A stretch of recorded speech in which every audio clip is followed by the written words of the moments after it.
A rock wall collapse left one worker dead. I mean, take a look here. You can see that excavator partially buried in this rubble. This happened at an industrial site in Sterling, just off of Route 12, where workers had been mining. The site has since been shut down as authorities investigate. And our NBC 10's Jericho Tran has more information on the company that runs the site. But first, our Oscar Margain is bringing us up to speed on what happened here. Oscar. Yeah, Priscilla, the company that owns the mining business behind me is keeping us away from the scene. Now, we're told that investigators are on the other side of this hill you see right here. They're trying to secure the area in order to recover the victim. This is just a freak thing that happened here. A mine worker killed Thursday morning while operating an excavator at a Sterling quarry. Emergency crews dispatched to Stonecrest Way, where a rock ledge collapsed shortly before 8 a.m. A large chunk of the rock wall had slidden and fallen on top of an excavator, leaving only the machine's arm and bucket above the pile of boulders.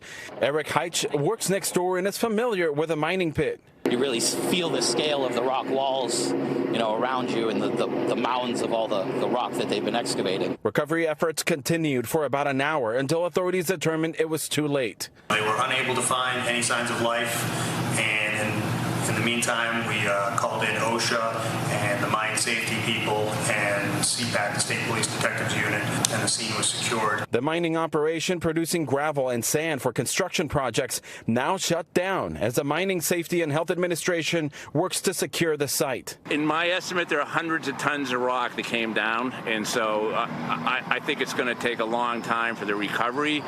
He was probably crushed immediately. Jim, a member of a local mineral club, got a chance to look at the site. It's a dangerous job. You never know when a rock face will come off, and with the sulfide veins and the groundwater that may have weakened the seams, it makes it unpredictable, in my opinion. Back out live here, investigators have not identified the victim and have not said by when they would be able to pull the worker from under the rubble. Now, OSHA would not be able or has not been able to tell us by when they complete this investigation. Reporting live from Sterling, Oscar Margain, NBC 10 Boston.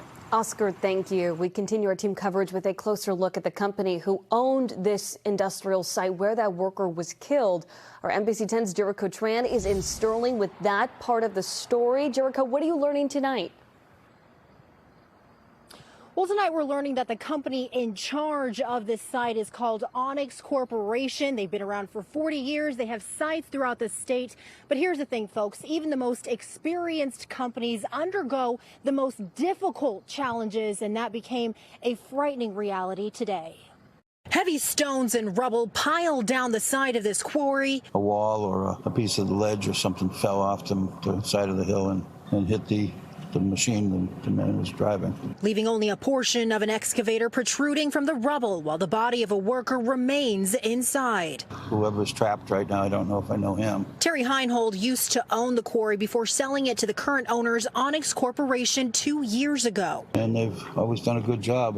This is just a freak thing that happened here. Onyx Corporation described the area as the Sterling Pit Development Project. I've seen OSHA in there many times, and they do take care of things. Now the company is facing a cease and desist for earth removal in the town of Sterling. It's due diligence to issue a cease and desist order. We spoke with geotechnical engineer Mark St. Fleur about some of the challenges that come with working at these sites. They move tons and tons of soil. That means excavators, 10-ton dump trucks, the whole 9 yards of equipment just operating nonstop throughout the facility. With mine safety on site working to secure the rock wall before extracting the body, along with emergency crews and investigators, St. Fleur says there could have been multiple causes for the collapse. Some of the causes could be vibration from the equipment. The equipment could have destabilized the slope while digging.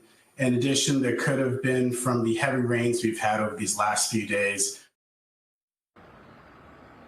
And once again, the cause for that collapse has not yet been determined. That is still under investigation. Onyx Corporation took to social media saying that they have suspended all work at all of their locations until Monday. We did reach out to them, but we did not hear back. In Sterling, Jericho Tran, NBC 10 Boston.